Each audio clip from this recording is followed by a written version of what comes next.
Sejam bem-vindos ao Livros que Li, Emoções que Vivi. Lá no livro passado, eu comentei com vocês referente à casa dos pais do Romeu que ia ser vendida. Que eles decidiram que iriam vender essa casa. Lorenzo, ele comprou essa casa escondido de todos. É aquela história, né? Arruma um laranja, o laranja aparece, compra e depois passa para ele. Então ninguém da família sabe que ele é dono dessa casa. Aconteceu alguma coisa no passado dele com os pais, principalmente com o pai, que mexe muito com ele. Mexe muito, muito, muito. E ele acreditava que aquela casa traria recordações dolorosas, mas ele se sente bem nela. E como ele mantém essa casa, então ele acabou levando a Angelina para lá. No que ela chega, ela percebe que é a casa dos pais dele. Ela sabe, ela frequentou aquela casa. Então ela pergunta para ele, né, se a casa não tinha sido vendida. Ele falou assim que sim, que a casa agora pertence a ele. E ela falou, nossa, mas eu achei que você não gostaria mais de estar vindo aqui, porque foi muito trágico, aconteceu com seus pais, né? Ele falou assim, não, tudo bem, já passou. Eles entram, a casa está linda, perfeita, por mais que ninguém sabe quem é o novo dono, por mais que ele não viva lá, é tudo bem cuidado. Então tem o jardineiro, tem a mulher que vai fazer limpeza, é tudo bem organizado. E ele tem um probleminha com limpeza, com organização, viu gente? Ele gosta de tudo limpinho, tudo organizado, tudo nos seus devidos lugares. Então quando ela entra, ela vê que tá tudo perfeito, tá tudo alinhado. A cozinha maravilhosa, a sala impecável. Ele leva ela até a cozinha e fala para ela que trouxe o café da manhã para ela. Ela falou, não precisava. Ela falou, precisava sim, você não tomou café. Porque ele tirou ela cedíssimo de casa, né? Ele arrancou ela de casa bem cedo. E ele coloca o café com panquecas, né? É o que eu falo, a história se passa no Brasil, mas tem alguns costumes que vêm lá de fora. E fica constrangedor, porque ele serve ela, né, a panqueca, e serve a xícara de café, mas ele se afasta e fica assim, só observando. E isso, vamos combinar, que deixa quem está sendo observada nervosa. Porque ele não conversa, ele só fica olhando para ela, analisando, estudando ela. E ela fica incomodada com aquilo. Aí ela começa a querer puxar papo. Então ela pergunta para ele assim, você sabia que a noiva do Romeu, a Olivia, está trabalhando comigo? Sim. Você já viu o bebê deles? Sim. Então tudo que ela pergunta, ele responde dessa forma. Aí ela já tá nervosa com aquilo. Porque, gente, pra que ele levou ela ali? Pra ficar observando ela comer todo o tempo, pra ficar analisando cada suspiro dela, cada respiro dela?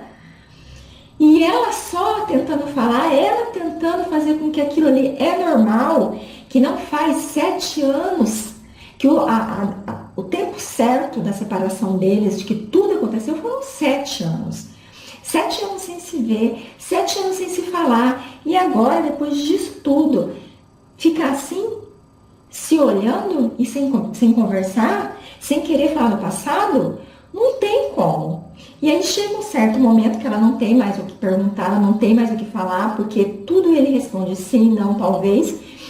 Ela já fala logo, desculpa, isso não tá dando certo. Pensei que daria, mas não tá dando certo. Não dá. Eu quero ir embora. Porque ele disse para ela, se você não estiver gostando, você pode ir embora. Só que no que ela fala assim, eu quero ir embora, ele solta assim na lata. Por que não nos casamos mesmo? Aí ela ficou olhando assim para ele. Ele, não, porque eu quero saber, por que não nos casamos? Ele se surpreende com a pergunta dele, porque ele não queria voltar no passado, ele não queria tocar no assunto, mas não deu. Não conseguiu. E aí ela começa a contar que ela foi enganada. E agora eu vou contar para vocês um pouco da história desses dois. Eles se conheceram quando ela, juntamente com umas colegas, fizeram uma aposta e a que perdesse teria que levar o restante para algum local. Um local bem barra pesada. Ela perdeu e ela teve que escolher seu local. Ela escolheu na internet um lugar de luta chamado O Búfalo. Lá nas periferias, lá nas quebradas, bem fora da realidade dela, porque era uma mulher fina, uma mulher rica, elegante, acostumada, né, com do bom e do melhor. Então esse lugar para ela seria um péssimo lugar. E chegando lá, ela chegou atrasada, porque ela saiu muito tarde da empresa. Quando ela chegou lá, ela começou a observar os olhares em cima dela. Porque, gente, ela estava férrima, com salto 15, com um vestido maravilhoso, uma bolsa carérrima. E começaram a olhar para ela, tipo assim, o que essa criatura está fazendo aqui? E aí um cara perguntou para ela, tá perdida? Ela falou assim, não, só vim assistir a luta. E eles foram se aproximando e olhando, assim, tipo, já comendo com os olhos. Foi assim que fizeram nela. Então, se você conhece alguém... Aí ela olhou, viu na placa que a luta seria macho contra cavaleiro. E daí ela falou, sim, conheço o cavaleiro. Ele me convidou pessoalmente.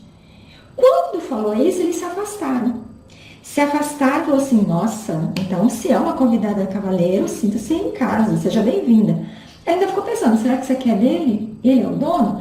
Aí ela entrou. Quando ela entrou, ela percebeu que as amigas dela não estavam lá. Daí ela mandou uma mensagem. As amigas dela falaram assim, fomos embora, não conseguimos ficar aí. Nisso ela virou para sair, mas o povo foi empurrando, que já estava começando a luta, foi empurrando, até que ela ficou de cara com a arena.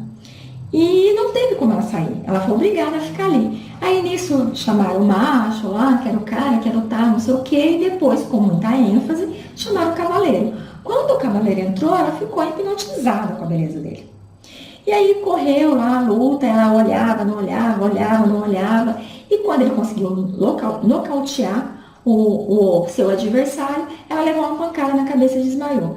Quando ela acordou, o que ela viu? Aquela beldade, aquela maravilha só de calção. O Lorenzo, ele não é aquele espetáculo de homem, sabe, aquela coisa forte. Não, ele é, vamos dizer assim, meio normalzinho, em vista dos irmãos dele. E ela fica encantada. E aí quando ela olha, tem mais em volta, tem mais 3 em volta. Aí ela se assusta, ela faz um escândalo, pedindo para levar a bolsa, falando que não querem, e por favor, não vai fazer nada com ela. Ai, gente, coisa de histérica, né? E aí o cavaleiro, ele olha para ela e fala assim, você tá vendo alguém usar a bolsa aqui? Eu acho que nem combina, né? Aí ela fica lá, então me deixa embora. E ele acaba levando ela até o carro dela. Nisso eles começam a conversar um pouquinho. Ela que fica perguntando, né? Por que cavaleiro? Ele fala que é porque ele é espanhol. Aí ela fala assim que ela adora a Espanha, adora Madrid, adora todo aquele lugar. E ela fala para ele que ele precisa ir no médico porque ele tá com um machucado, um corte embaixo do olho. Ele fala que não, que aquilo ali é normal, que não tem problema nenhum. E ela pergunta, você tá aqui pelo dinheiro? Ele falou assim, não é pelo dinheiro. E finaliza aí a conversa. E com isso eles começam a namorar, porque ela deixa o celular dela lá no Búfalo, ele encontra e consegue encontrar ela e ele vai devolver o celular e com isso eles começam a namorar.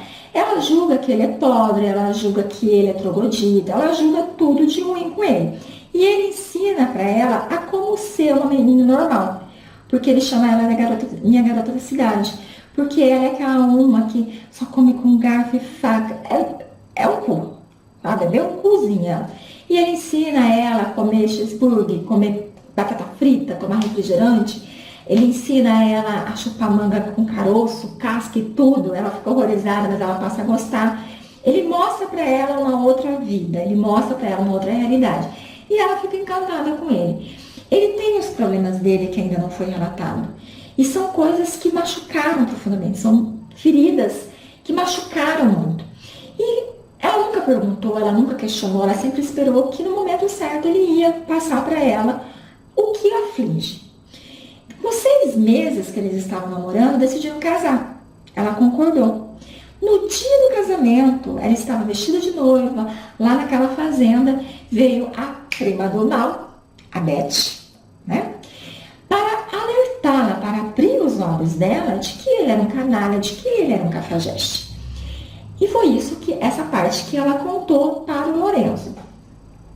Ela ouviu uma fita aonde o Lorenzo e o seu pai estavam negociando, tipo uma fusão da empresa. E o prêmio seria ela. Lorenzo só aceitaria se ela se casasse com ele. E o pai estava concordando. Quando ela ouviu aquilo, ela ficou atormentada. Mas o que a prima do mal, Beth, fez? Não deu ouvidos a ele, não deu chance para ele falar. Acabe tudo com ele e suma da vida dele. Não dê chance para ele falar. Foi o que ela fez. Ela foi até o altar, chegou lá, ela acabou com ele na frente de todo mundo, contando que ele era um cretino, que ele era um imbecil, que ele era um aproveitador, que ele estava comprando ela. Humilhou também o Magno, humilhou também o Romeu, que estava no altar com o Lorenzo, e saiu correndo. A prima do mal convenceu ela de quê? De que ela deveria ir na mídia e acabar com a carreira dele, porque ele estava sendo contratado para ser um lutador profissional. E ela foi e deixou em dúvida, dizendo que ele tomava anabolizantes, que ele não era de confiança. Sabe aquele negócio que uma mulher raivosa, ela consegue fazer? Aquele negócio que gente do céu, a mulher é boba. A mulher a gente pode julgar que a gente é meia tonta no aspecto de amor, mas a gente com raiva sai de baixo. Ela acabou com a carreira dele. E a Beth, a prima do mal, pegou ela e foram para Paris. Depois de muitas semanas é que ela foi escutar o pai dela, porque como diz a Beth, o seu pai também vai te enganar. O seu pai também vai falar coisas que não devem para você. Então é melhor você não ouvir nenhum deles. E foi o que ela fez. Quando ela decidiu falar com o pai, o que o pai explicou? Na verdade, eu, seu pai, e o pai dele estávamos comprando uma casa para vocês dois. O Lorenzo descobriu. E ele não queria que a gente comprasse a casa porque você queria comprar, você queria deixar do seu jeito. E eu disse para ele, não, a gente compra, depois se vocês não gostarem, a gente troca. E aí ele disse, então não conte nada para ela agora, espera o casamento, porque ela pode não entender. Tá, e por que você não me procurou? Por que você não veio conversar comigo? Por que você não contou essa história? Ela falou que já fazia tempo demais. Não tinha como eu chegar mais perto de você. Você não ia querer me ouvir, você não ia querer... Antes dela terminar a frase, ele perguntou, e a Beth? Quando você descobriu que ela mentiu para você, o que você fez? Ela me disse que ela entendeu errado, que ela não foi por maldade. Então você perdoou ela. Você perdoou ela. Isso ele começou a alterar a voz. Então, a mim você não deu ouvidos. A mim você não procurou. Mas ela, aquela vagabunda, aquela vadia, você perdoou. Será possível que você não perceba que aquela vaca fez de tudo para separar a gente? Mas como? Pensa, Julia, pensa. Será possível que você não percebeu tudo que ela fez? Que ela não gosta de você? Que ela queria separar a gente de tudo quanto é jeito? Ela, chega, eu não quero mais ficar aqui, eu quero sair daqui. Fala isso, foge, como sempre fez. Sempre fugindo. Ela falou, você nunca vai tentar me entender, você nunca vai se colocar no meu lugar. E como sempre, a vítima, a coitadinha, nada muda, né, Angelina? Nada muda. Nisso, ela pegou e virou pra sair. Porque ela tava puta da vida com ele, puta. No que ela virou, ela já sentiu ele agarrando ela, ele prensou ela na parede com o corpo dele, né? Porque não bastava você jogar na parede, não, tinha que prensar ela com o corpo dele. Nisso ele ficou olhando para ela e falando, você não vai sair daqui, eu te comprei, você é minha.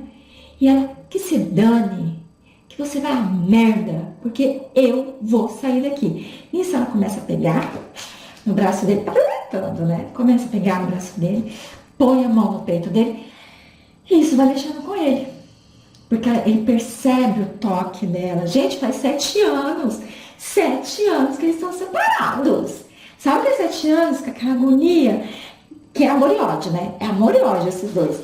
E nisso, ele começa a querer perder o controle. O que ele faz? Ele pega a mão dela, prende a mão dela no corpo e começa a falar com ela, começa a gritar com ela. Aí nisso ela acaba empurrando ele, falando que ela vai embora de qualquer jeito, vira as costas e sai. Ele fica com raiva, ele volta para a cozinha, ele senta e fala, quer ir embora? Que vai embora sozinha, que se dane.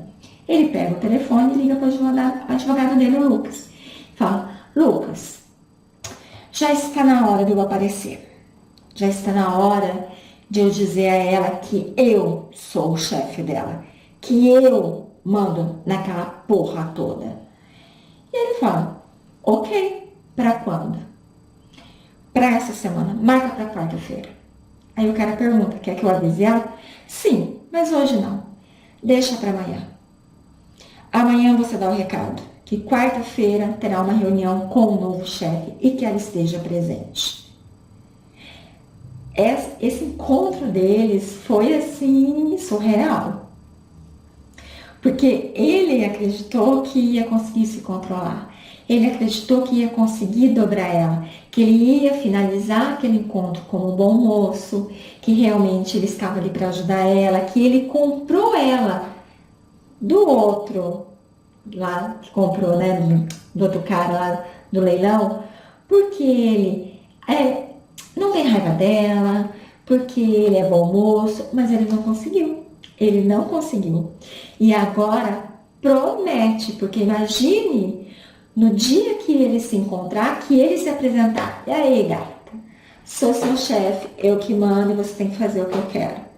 Depois desse encontro que eles tiveram, depois dessa lavação de roupa suja. Porque, de um lado, ele não perdoa ela. Vocês acham que ele não perdoa ela? Pra mim já perdoou. Ele tá querendo outra coisa. Eu acho que, no fundo, ele quer obrigar ela a ficar do lado dele, porque ele tem medo de que se ele chegasse e falasse, quero ficar com você, ela não aceitaria. Minha opinião é essa. Pra mim é isso. É essa a jogada dele. Do outro lado, tem ela, que por mais que ela esteja mexida, ela está com ódio dele tremendo. Com ódio. Porque ela já está acreditando que foi a ação dele, esse negócio de querer encontrar ela. Que foi que ele fez isso de encontrar ela, de comprar ela, de levar ela para aquele lugar para poder jogar tudo na cara dela. Que ele não é um bom moço que ele quer transparecer ser. E eu tô louca, gente. Tô louca para chegar quarta-feira, tô louca para os dois se encontrar, porque eu quero ver a cara dela a hora que vê ele ali, lindo, maravilhoso, gato, sexy, dizendo, sou eu o dono dessa porra toda. E mais ainda, a prima do mal. Porque agora que ele soube que a prima do mal estava envolvida diretamente com a separação, porque ele não sabia. Ele sabia que ela tinha ferrado a vida dele, mas nem sabia o motivo. Agora que ele sabe, essa prima do mal está envolvida, cara, ele vai aprontar com ela. E é merecido. Ele tem que colocar essa Beth Chiclete no lugar dela. Porque essa é uma rapariga, é uma invejosa. E ela, gente, eu tento entender o lado dela, mas não aceito. Não aceito. O pai dela só tinha 2 filhos, que é o pai da Angelina e o pai dela. Não deixa claro como era a união deles, como era a família, não deixa claro. A única coisa que conta é que quando o vô faleceu, o vô deixou a maior parte da empresa para o pai da Angelina. E o pai da Beth ficou com a menor parte. Eu também ficaria chateada. Só que, como eu disse, a gente não sabe se de repente quem trabalhava na empresa era o pai da Angelina, quem dava o sangue era o pai da Angelina. A gente não sabe o motivo que o vô levou, o que levou esse vô a fazer isso. Com o passar do tempo, o pai da Beth vendeu a parte dele para o pai da Angelina. Então, assim, também não sabemos o motivo. Ele foi pressionado, ele não tinha competência, ele ficou cego pelo que aconteceu de ficar com a menor parte, se revoltou e em vez de lutar para conseguir mais, não, desistiu? Não sei. Então, a Beth acabou crescendo, com certeza, ouvindo poucas e boas, né? Creio eu. E com isso, ela acaba descontando a sua frustração, a frustração do seu pai da Angelina, porque a Angelina é tapada, é idiota. Ela, acho que ela tem uma carência de amizade tão grande que tudo que Beth faz, ela confia. Tudo que Beth faz, ela acredita. É ingenuidade? Ou é ser tonta demais? De achar que a prima é a sua irmã, como ela costuma dizer. Então, vamos esperar o próximo resumo, que vai vir aí quente, quente, quente, porque os dois agora vão se encontrar cara a cara novamente, e aí o grande segredo será revelado. Ela vai aceitar? Ela vai querer trabalhar com ele? Ela vai mandar tudo pra puta que pariu, vai deixar a empresa e vai deixar ele com cara de taxa? Veremos, veremos. Fiquem com Deus. Até a próxima.